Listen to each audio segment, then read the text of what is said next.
All right, good complete game by our team. I thought that everybody that played contributed, which I thought was really, really good. Just going in through the locker room at the end, I thought there were a lot of guys that contributed to the win. I thought our intensity level defensively in the first half really set the tone, and I didn't think we could necessarily sustain it. In the second half, and some of that we got a little tired. It's hard to be able to play at the pace we want to play and to be able to be able to pressure and fly around defensively how we want to, and to have those guys playing some of those, it's happening kind of in the middle of the second half. And, I think we got to look at some substitution patterns there to try to stay a little bit fresher after halftime. But you also got to give Mercer credit. I mean, they're very good. And, they got a lot of talent. South Carolina transfer, Tennessee transfer, George Washington transfer, and then they got some guys that have been in the system for a while. And Greg's a great coach. They've got a great scheme, and they really put a lot of stress on you defensively. So, proud of a bunch of guys. But Alex Hunter, continues to lead us.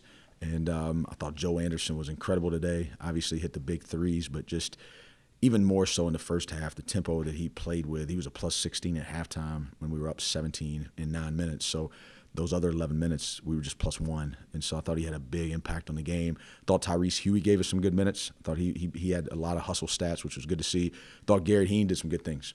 And, so besides, obviously, Mike's playing at a high level. We know that. Mike had 17, and he's just gotten back in a rhythm. He's 17 and, didn't necessarily shoot it as well as he had wanted to, but he hit a big one. The one he hit kind of stretched it open there. So a lot of good. And, anytime you can get a conference win, it's great. Anytime you can get one good margin, a lot of guys contributing. Downtown Greenville at the Well, I thought that was a fun Saturday. Coach, it's interesting. You won by double digits rebounding battle tonight against a team not similar style but similar built.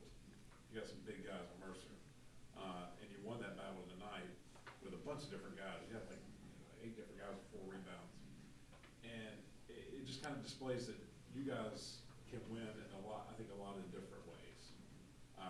Just talk about coming back from the way you won Wednesday night and the way you won today. Well, different games, different schemes. This league's really deep. It's really competitive. Some of it's matchups. Just in terms of how you match with a particular team. I think as fans that say who's better. And a lot of it from coaches is what's the matchup look like. What are the schemes that they run compared to the coverages that we can play that we can be really good at, and what can they exploit versus what we can exploit. And I think you look at Greensboro. That game Wednesday night, two teams that I thought both teams played exceptionally hard defensively, and I thought that, neither team was necessarily just, killing it offensively, but I thought that had a lot to do with the defenses, and it was good for us to be tested in that manner and to get a gritty win that really at the end of the day was a 50-50 game, and we made some critical plays late to be able to, get the lead late and to be able to win the game. A little bit more of just a rock fight, and today, you've got again, like different matchups, right? Like Hasse being able to shoot as well as he shoots, being a post player is really difficult. The spacing that puts on, you're not going to be able to go out there and hedge him and allow him to free himself up. So you got to switch him. And when you switch him, right, you're dealing with some mismatches. And so you got to cover those mismatches. It's just different opponents. And this league, it's just going to come down to who's better for those 40 minutes, and it doesn't matter who the opponents are, right? There's people, you look at it, oh man, hard fought win, and I think some even fans on Wednesday, thought, maybe thought we should have played a little bit better, to be honest with you. Well, then Greensboro goes up to BNY and wins by 16 today. Greensboro's pretty good, and Mike Jones is a pretty dang good coach, and those guys play pretty hard, and that was an unbelievable win by our group without a starter on Wednesday, and then you got to come back and play a completely different scheme today. And that's what you just got to appreciate as a fan just following Southern Conference basketball. It's going to be like that every night, and ETSU is going to come in here with all kind of talent, all kind of talent. And it's going to produce different matchups and different schemes, and we're going to have to fit it differently and put a plan together that we feel like can give us a chance. But I guess to your question, Scott, like we're going to have to win different ways, right? And that's a sign of a good team. Like if you just have one way to win, hey, we got to go make shots to win, or we got to go score 80 to win. Well, what happens on the night you don't shoot well? And, you know, I think we learned a little bit of that on the tape on you know, a week ago in Lexington, just, you know, 6-point lead at half, and they start making some shots, and we quit defending and we quit moving the ball, and things don't work out real well. And so, you know, credit our guys. I think we're growing. I think we're getting better. And that's always encouraging when you can start working your way through league play and you can see progress with your team. You have access and an interest in analytics, whereas the average fan mixes superstition in. But from my own thing, as a Furman grad, I have worried about games here because the team has done so much better. Do you think, is this just superstition, do you think that playing Wednesday night in a great big Coliseum helps to play today in a big Coliseum? You know, I really don't think so. And you know, and here's what I'll say about that. Like, we shot 10 for 26 from three today. So we shot 38.5%, which is kind of where we're at for the year. And, you know, my dad passed, unfortunately, you know, right before the season started, but he and I had the same discussion a couple years ago. You know, Pop was hard on me, you know, and if he wouldn't have been hard on me, I don't think I would have had the opportunity to do what I've been able to experience. And he got on me a little bit for scheduling these games. And, you know, his whole message was a little bit like that. It was a little bit from a fan perspective of, you know, because we lost to Greensboro. And he's like, well, why? That makes no sense to play Greensboro in the well because they play in this every day. And this is different for you. So you just gave them an advantage. And I had to laugh with him a little bit because that same year we went up to Greensboro and we won on senior night. And I said, Dad, it has nothing to – the game is the game, okay? Like, the game is the game. And it doesn't matter what – like, there's going to be a 10-foot rim. There's going to be a 94-foot court out there. The three-point line is going to be the same. You can't be afraid of growth. You can't be afraid of progress.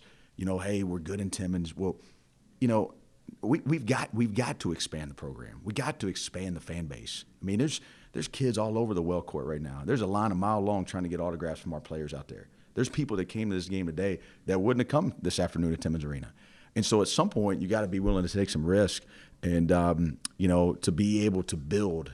And to be honest with you, I mean, look, we know we got to continue to get better. We know we got to go play better in Asheville. Well, that looks like an arena up there. And then if you go win Asheville, you're going to go play first round somewhere, and it's going to look just like this because this place is going to have the first round. So I think for overall growth of the program, could you kind of paralyze your thinking and say, hey, you know what, let's play it safe. We want to push to progress. We got to expect to be able to play well in different venues. And, you know, we're 3-1 in here now, and we've always played quality, really good teams and opponents in here. And I think it's a great experience for us. If you think luck and superstition can beat you, it will. Yeah, it will. It will, because you start thinking about it too much, and you start like, you know, if we miss shots, listen, I don't think we made a bunch of shots when we played Navy in Timmons, did we? Oh no. No, we didn't. You know, I mean, like, I don't think, you know, up in Lexington last weekend we didn't make shots. They got more of a gym set up, so I think some of that is like, you're not going to make shots every day, and you can't rest on that. And we take a lot of pride in the fact that we think we've got some guys that can make some shots. But at the end of the day, you know, you go play on the court. The game is the game, and you got to be ready to play it. And we love playing these games. To the point of the translation, I thought the defense from Greensboro translated to today, and I think before you have 7 block shots today. But prior to the first media timeout, I think Jalen Slauson had 2 of them. And I thought he kind of dictated and was the catalyst of that. Can you talk about his play? Because he struggled a little bit offensively, but I think he's using his defense to kind of be a leader on that end of the floor. Well, finished with 12 and 5. And like you said, he had the 3 blocks. He also had 3 steals, and he made all his free throws. And, you know, so – that's, you know, Jalen does a lot for us, and he's a stat stuffer, and he's just really grown in his game. And, you know, it's one of those situations where he's getting in the gym more. You know, he's 0 for 3 tonight from 3.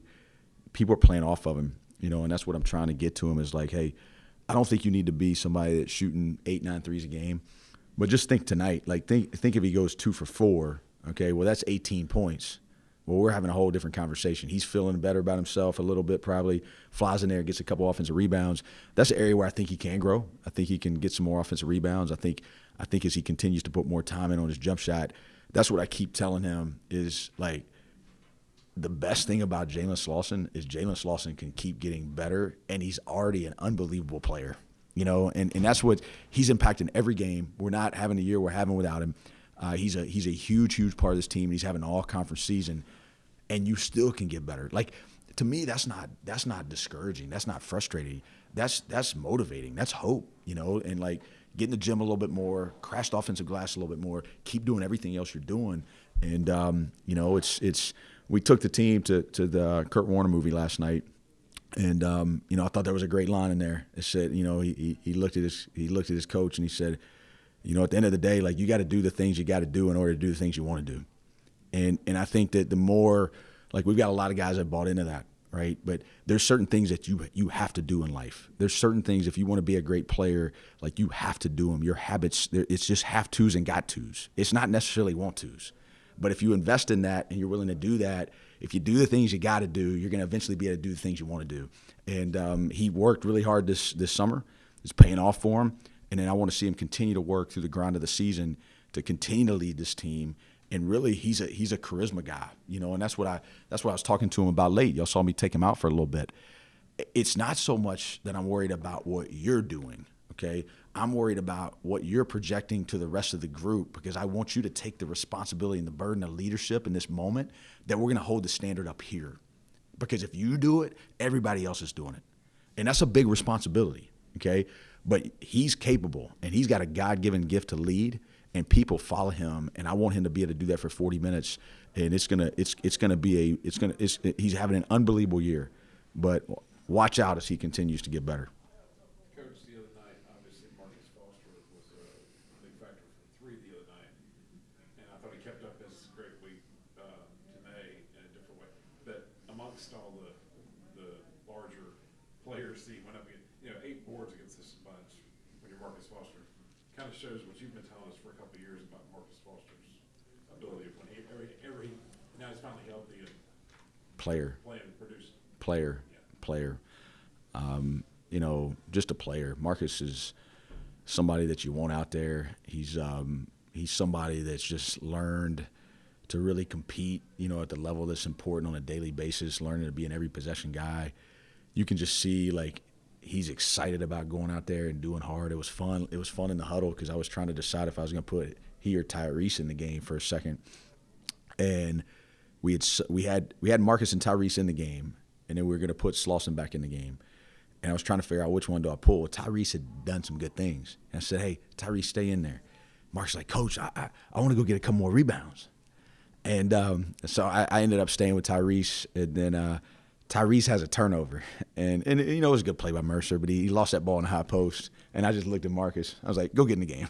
And, you know, but it was neat for him to say, I want to go out there and get some rebounds. And then the same time, though, he goes in there and he hits those. I mean, he's 8 for 8 from the free throw line. So Marcus and Slauson were 16 for 16 from the free throw line today, right? You're starting 4, you're starting 5, go 16 for 16 from the free throw line. I just think Mark's bought into playing, you know, doing the hard things, doing the things you got to do so you can do the things you want to do, and get deflections, get rebounds, get in a stance, show your length, and then look, the game will reward that, right? The game will reward that. It did it in Greensboro, 4 huge threes. I mean, I realized it live, but I was really watching it on tape. I'm like, man, this boy hit some big shots. I mean, huge shots. And then today he hit some big free throws. And so really proud of his development. It's like one of the referees came up to me at the end of the game. He said, you know, usually the refs will come to you after a win and say, hey, good game. He came up to me and said, hey, I just want to tell you, you got some great kids. And, you know, that's the blessing for us. We get to coach a great group every day, and they come in here trying to get better, and couldn't be more proud of Mark. Can you speak to your week a little bit? Man. 100th win today to cap it off? I tell you what, it's man, I don't know if I've ever been this tired, but I don't know if I've ever been this thankful.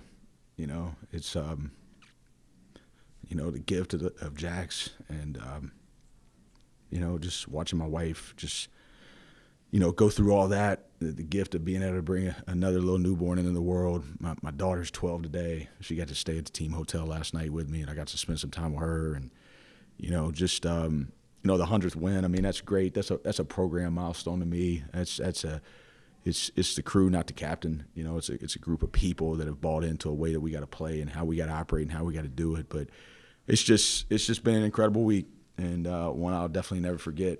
And we waited a long time for our third child, and a lot of you guys were with me, during the 17-18 season when we miscarried, and we've talked about with our kid, this just been a faith check, like the whole process, and to see it through, it's just a reminder in life, like just keep the faith, just keep pressing forward, it's there's a lot of blessings that sometimes we miss, and it's right now in a world of negativity, we focus on the losses and we focus on the bad things so much that, what Jax has taught us in a short period of time is there's a lot of good in this life too. And a lot of times it's our perspective, it's our angle, it's the way we look at things. And, it's been a great week, and it's been one I'll never forget. Appreciate you asking. Happy birthday to my daughter, Audrey. Love her dearly.